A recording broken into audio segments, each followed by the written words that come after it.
तो हेलो दोस्तों, नमस्कार। एक बार फिर से आपका स्वागत है। तो दोस्तों, एक मुद्दा चल रहा है जो कि TRE 3 की जितने भी बहुत सारे कैंडिडेट हैं वो लोग मांग कर रहे हैं कि सर हमें डिस्ट्रिक्ट को अलॉट किए करने के लिए, दोबारा से अलॉट करने के लिए ऑप्शन दिए जाएं। मतलब एक तरीके से हमको फिर से ऑप्शन चूज़ करने के लिए दिया जाए, हम लोग कौन कौन से ऑप्शन चाहते हैं, कैसा क्या है।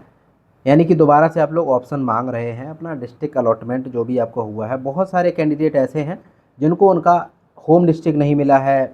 ज़्यादातर टीचर्स को घर से 200 किलोमीटर दूर, 300 किलोमीटर दूर, 400 किलोमीटर दूर जो है डाल दिया गया है और उनके डिस्ट्रिक्ट में नहीं दिया गया है। जबकि टीचर का होना ये चाहिए कि लगभग उनके घर के आसपास मैक्सिमम 10 किलोमीटर के रेंज में पोस्टेड देना चाहिए, जिससे कि भैया वो लोग अपना खुद का पठन पाठन का कार्य भी कर सकें और फैमिली के पास भी रहें। तो ये सब कुछ चीज़ें हैं।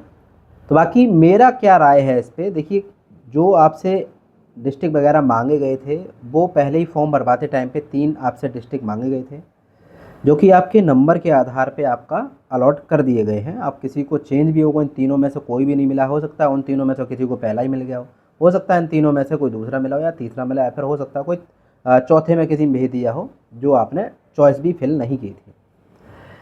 अब आजकल मुद्दा ये चल रहा है कि साहब आपसे अभी 5 तारीख से लेकर 12 तारीख तक आपके प्रखंड के ऑप्शन मांगे जा रहे हैं। जो भी डिस्ट्रिक्ट आपको अलॉट हुआ है उसमें ज्वाइन करने के लिए कोई भी 3 प्रखंड आप दे सकते हैं। मान के चलिए किसी व्यक्ति को पटना मिला है या फिर किसी व्यक्ति को मान के चलते मुंगेर मिला है, तो उसमें वो 3 प्रखंड कौन कौन से एरिया में वो जॉब करना चाहता है तो वो अपना बता दे। तो ये मांगा गया है। इसी बीच में आप लोगों के बीच से मांग उठ के आ रही है कि सर हमें री अलॉट डिस्ट्रिक्ट दोबारा करना है, और मतलब एक तरीके दोबारा कर दीजिए। CM जी को भी पत्र लिखे गए, ACS साहब जी को भी पत्र लिखे गए, और ट्विटर X हैंडल पे भी एक तरीके से अभियान चल रहा है। ये सब चीज़ें दोस्तों, एक मैं यदि अपनी एक राय दूं तो मान के चलिएगा, ये लोग आप कितना भी कर लीजिए, मेरे हिसाब से तो नहीं करेंगे, क्योंकि इनके पास एक पुख्ता वो है। वो ये कह देंगे हमने जब फॉर्म भरवाया था तभी आपसे डिस्ट्रिक्ट की चॉइस मांग ली थी, जो भी आपके डिस्ट्रिक्ट में जॉब करनी है, तो आपने वो 3 दिए थे। और मोस्टली टीचर्स को हो सकता है कि उन्हीं में से मिल गया हो, और हो सकता है उनमें से कोई चौथा मिला हो, उनमें से एक भी ना मिला हो। तो वो ये बात रख देंगे और उनकी मेरिट के आधार पे आपको अपने मतलब सीट्स को बंटवारा कर दिया गया। एक तरीके से आपको डिस्ट्रिक्ट अलॉटमेंट कर दिया गया, जो भी आपकी रैंक रही होगी, जो भी आपके मार्क्स रहेंगे उसके आधार पर। अभी ये बहुत बड़ा मुद्दा चल रहा है कि सर डिस्ट्रिक्ट अलॉट करवाइए, डिस्ट्रिक्ट अलॉट करवाइए। मेरे पास भी कमेंट वगैरह आए, ट्वीट वगैरह करवाइए। देखिए, एक बात मैं सीधी सीधी बता दूं, विभाग मुश्किल ही मानेगा, 1% केवल चांस है मानेगा, और हो सकता है मान भी जाए, क्योंकि भैया इलेक्शन है। लेकिन मैं एक भाई होने के नाते एक राय देना चाहूँगा आप लोगों को, अभी किसी प्रकार से कोई भी प्रोटेस्ट मत करिए। जो भी विभाग करवा रहा है चुपचाप वही करिए मेरे हिसाब से। पूछे क्यों, यदि ये चीज़ लटक जाती, वैसे भी आप देख रहे हैं कम से कम TRE 3 की वैकेंसी को 1.5 साल प्लस हो चुका है और अभी तक आपको मतलब स्कूल नहीं मिला है, एक तरीके स्कूल आवंटन नहीं किया गया, फाइनल ज्वाइनिंग लेटर नहीं मिला है।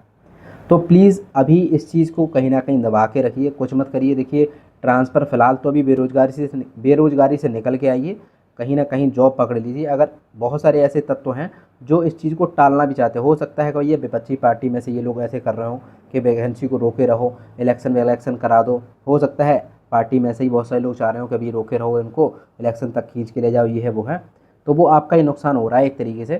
तो ये मेरी राय रहेगी कि प्लीज़ अभी कुछ मत करिए। जो भी सरकार जिस हिसाब से मांग रही है वो ऑप्शन आप लोग भर दीजिएगा।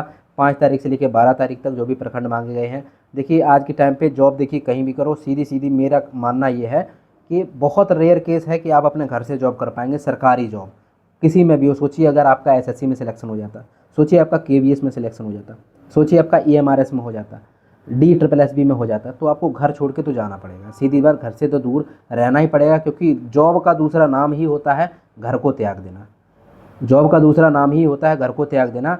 और सोचिए प्राइवेट कंपनी में काम कर रहे होते तो अभी फ़िलहाल तो मैं तो यही कहूँगा कि अभी जो भी चल रहा है, सरकार को जो भी सरकार कर रही है उसके अकॉर्डिंग चलिए, होने दीजिए जो भी हो रहा है। क्योंकि बाद में अभी ट्रांसफ़र हो सकता है, बाद में आपका जो अब तो 1 साल का ही प्रोविज़न पीरियड रह गया है, 1 साल कंप्लीट होने के बाद में आपका ट्रांसफ़र हो जाएगा। कुछ नहीं होगा तो म्यूचुअल ट्रांसफ़र हो जाएगा। आप यहाँ जाना चाहते हैं, वो आदमी यहाँ आना चाहता है, आपस में बदल सकते हैं, तो ये ठीक रहेगा। बाकी अगर इन चीज़ों को लेके आप लोग खींचेंगे तो चीज़ें और ज़्यादा खिंच जाएंगी, क्योंकि कुछ 1-2 महीने बाद, 2-3 महीने बाद इलेक्शन की ये सब चीज़ें चलने लगेंगी, तब आपका काम जो है बिल्कुल ठप कर दिया जाएगा। ये चीज़ें थोड़ी सी हो जाएंगी। आप लोग सोचिए, फिर अभी ये लोग थोड़ी सी खींचें, मई तक ले जाएं, मई के बाद फिर ये सोचेंगे अरे यार इनको क्या ज्वाइनिंग दो कि साहब अभी जून में तो छुट्टी हो जाएगी 20-22 दिन की, अब इनसे काम करवाना नहीं है, फालतू में ही सैलरी देंगे, तो जून के बाद इन्हें देंगे। तो अभी हो सकता है ये लोग जल्दी से करा के आपकी जो भी प्रखंड की चॉइस है भरवा के जल्दी से हो सकता है आपके मई में ज्वाइनिंग भी दे दें, या हो सकता है अप्रैल के लास्ट में ज्वाइनिंग भी दे दें। ये कुछ चीज़ें हैं, थोड़ा सा इन पे विचार करिएगा। मैं सही कह रहा हूँ या गलत कह रहा हूँ, मेरा कोई मोटिव नहीं है आपको, मैं तो चाहता हूँ आपके घर में ही नौकरी मिल जाए, और मैं तो चाहता हूँ जितना जल्दी हो सके उतना जल्दी काम हो जाए। चीज़ों को अगर आप लोग लटकाएंगे, किसी प्रकार से अभियान करेंगे, कोई भी चीज़ें करेंगे तो गड़बड़ मामला हो सकता है। हाँ, इसके लिए अभियान कर सकते हैं कि जल्दी से जल्दी हमें रिजल्ट दीजिए, यानी कि सॉरी हाँ, जल्दी जल्दी हमें स्कूल दीजिए और ज्वाइन कराइए, इसके लिए आप लोग कर सकते हैं। बाकी ये अब नहीं कर सकते हैं कि आप हमें डिस्ट्रिक्ट वगैरह दीजिए। बाकी आप क्या सोचते हैं ज़रूर बताइएगा। तब तक के लिए प्रणाम, नमस्कार, जय हिंद, जय भारत। किसी को मेरी बातों से आहत हुआ तो उसके लिए सॉरी, लेकिन सच्चाई यही है कि दिक्कत होगी आप ही लोगों को आगे चल के। Thank you so much, bye bye, नमस्कार।